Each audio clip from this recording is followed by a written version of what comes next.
So, after the events of Dumb and Dumber, we catch up with Harry and Lloyd 20 years later to find that Lloyd's been playing a small joke on Harry.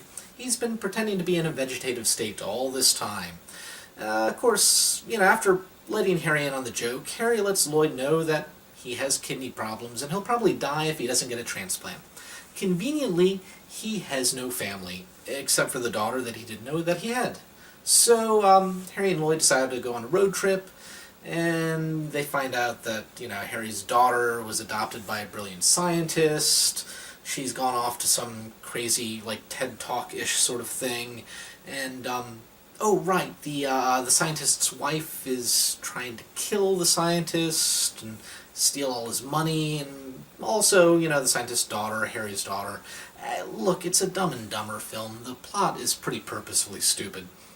And let's be honest here, this whole movie is stupid. That's kind of the point. Lowbrow comedy, stupid plot, stupid characters. It's the film shtick, and more so than a lot of other comedies out there even. This movie's really going to depend on your sense of humor as to whether or not you enjoy it. Personally, I don't like this type of humor. I didn't really enjoy the first Dumb and Dumber. I really did not enjoy this one. It just didn't click for me. I chuckled maybe a couple times this movie, and that's not a good sign from a comedy. Now, that's not to say I think this is a bad movie exactly, because it's not really. It's just not a movie for me. I don't enjoy the humor. The direction was fine, the acting was solid, on par with the first movie at the very least. In particular, I thought Jim Carrey did a fine job. I will say I thought it was sort of relying upon humor from the first movie more than it needed to. Almost as if it was trying to find a formula from the first movie and reapply it here. And to a certain extent, some of that is appreciated, good even, but they were doing a little bit more than I think was necessary here. But overall, if you got the humor, I can't imagine you wouldn't enjoy it,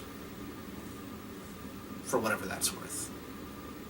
In the end, I can't really recommend this movie to anyone who isn't already a fan of Dumb and Dumber. Technically there's no problems here.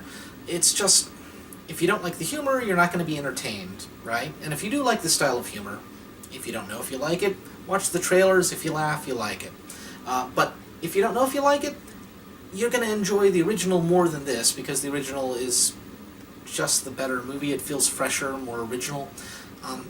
So, if you like the original, and you want to see more, but you don't want to rewatch the original yet again, then here you have a second helping. Go for it. Otherwise, you can pretty safely stay away. Or at least that's my take on it. Until next time, folks, enjoy film.